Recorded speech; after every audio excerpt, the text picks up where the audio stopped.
తోటలో ఒక కొమ్మలో ఒక పువ్వు పూసింది.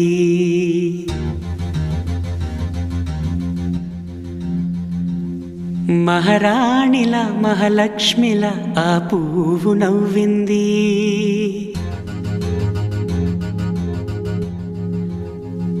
అలాగే నవ్వుతూ ఉండాలని,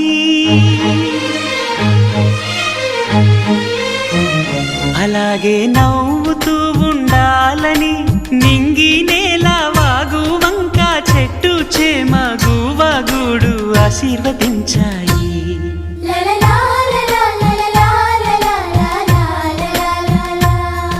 ఒక తోటలో ఒక కొమ్మలో ఒక పువ్వు పూసింది. మహారాణిలా మహాలక్ష్మిలా ఆ పువ్వు నవ్వింది.